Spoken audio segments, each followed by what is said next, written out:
हरे कृष्णा।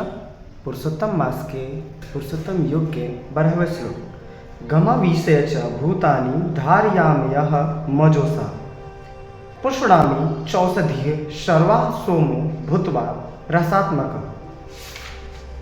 मैं प्रत्येक लोक में प्रवेश करता हूँ और मेरी शक्ति से सारे लोग अपनी कक्षा में स्थित रहते हैं। मैं चंद्रमा बनकर समस्त वनस्पतियों को जीवन रस प्रदान करता हूँ। इसका तात्पर्य है, ऐसा ज्ञात है कि सारे लोग केवल भगवान की शक्ति से वायु में तैर रहे हैं। भगवान प्रत्येक अणु, प्रत्येक लोक तथा प्रत्येक जीव में प्रवेश करते हैं। इसकी विवेचना ब्रह्म संहिता में की गई है।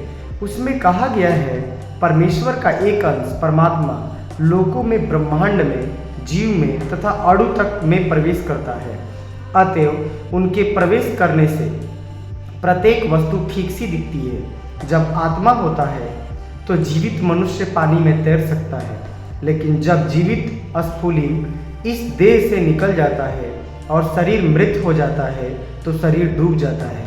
निसंदेह सड़ने के बाद यह शरीर तिनके तथा अन्य वस्तुओं के समान तैरता है, लेकिन मरने के तुरंत बाद शरीर पानी में डूब जाता है। इसी प्रकार ये सारे लोग शून्य में तैर रहे हैं और यह सब उनमें भगवान की परम शक्ति के प्रवेश के कारण है। उनकी शक्ति प्रत्येक लोक को उसी तरह थामे रहती है जिस प्रकार धूल को मुट्ठी में बंद रहने पर धूल के गिरने का भय नहीं रहता, लेकिन जो ही धूल को वायु में फेंक दिया जाता है वह नीचे गिर पड़ती है।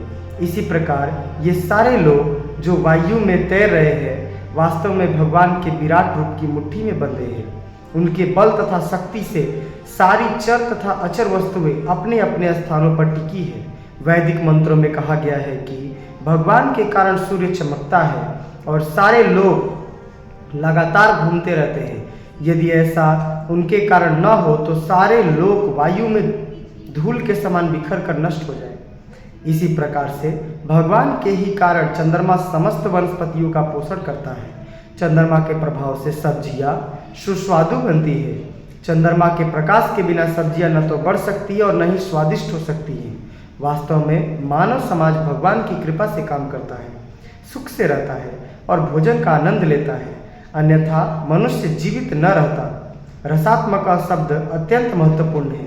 प्रत्येक वस्तु चंद्रमा के प्रभाव से परमेश्वर के द्वारा स्वादिष्ट बनती है। हरे कृष्ण। मिलते हैं अगले श्लोक में।